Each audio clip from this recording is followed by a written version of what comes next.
مساء الخير أعزائي المتابعين، كيفكم؟ إن شاء الله بخير. أهلا وسهلا فيكم بقناتي من جديد، وبتمنى إنكم تشتركوا معي وتفعلوا زر الجرس. اليوم طبختنا هي الفاصوليا الخضراء.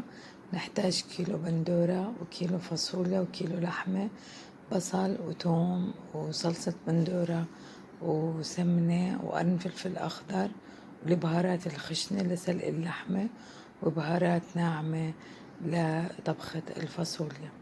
طبعا بهارات كمون وكزبرة، فلفل أسود وسبع بهارات، والخشنة ورق غار وعود قرفة وفلفل أسود وكم حبة هيل. طبعا أول شيء دائما كالمعتاد أنا بحمي الطنجرة، بعدين بنزل اللحمة فيها على طول بدون إضافة أي شيء حتى نعملها صدمة وما تنزل مي زي ما انتم شايفين. ايوه، بحط قطع اللحمة وزي ما قلنا الطنجرة تكون حامية. حطيتهم انا تقريبا كلهم. الان بعد ما عملهم الصدمة بقعد اقلب فيهم شوي هيك. ايوه، نقوم بعملية التقليب زي ما انتم شايفين. وبعدين بحط البصلة، بكون مقطعاها قطع خشنة او 4 أجزاء، وبحط ورق الغار وعود القرفة والهيل والفلفل الأسود، وبقعد أقلب فيهم. أيوة، هون طبعا بحط معلقة سمنة، هاي المعلقة صغيرة، برد بحط كمان تقريبا زيها على أساس أحط معلقة كبيرة. وبعدين بقعد أقلب فيهم عشان تطلع ريحة البهارات، تطلع ريحة البصل. هون بضيف كمان معلقة صغيرة، بضيف كمان معلقة، يعني بدنا نحط معلقة كبيرة سمن. طبعا سمن حيواني لأنه مفيد أكتر وبعطي نكهة طيبة بالأكل. الآن بقعد أحرك فيهم مرة تانية حتى تطلع زي ما قلت لكم ريحة البهارات لما تتحمص مع السمنة ومع البصل. بهاي الأثناء بكون ضربة طبعا أنا مي بالكتل وبضيفها زي ما انتم شايفين.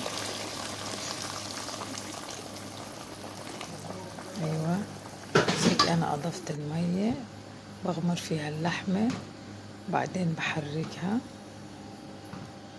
زي ما انتم شايفين، بغطيها، وبعد ساعة برجع لها بلاقيها استوت زي ما انتم شايفين. اللحمة مستوية والشوربة دسمة، يعني عشان تعطيني نكهة الفاصوليا تكون نكهتها طيبة. بهيك بتكون شوربتنا انتهت تقريبا بعد ساعة.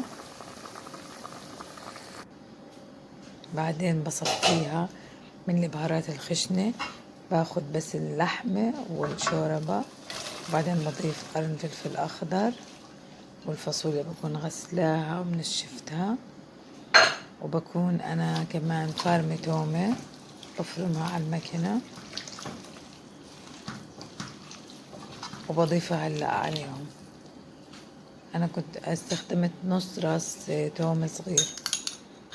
أيوة، هي قطعتهم بالمكنة وبعدين حطيتهم فوق الفاصوليا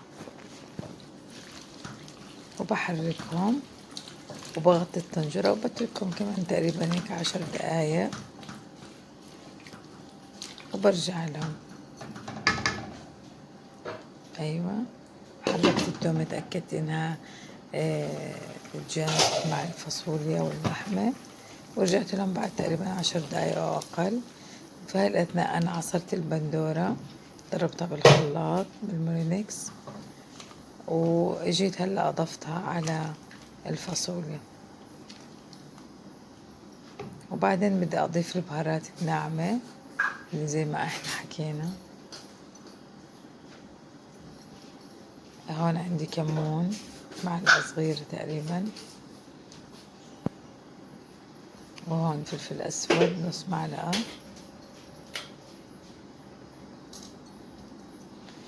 وشوية كزبرة مطحونة برضو نص معلقة، وملح طبعا حسب الرغبة.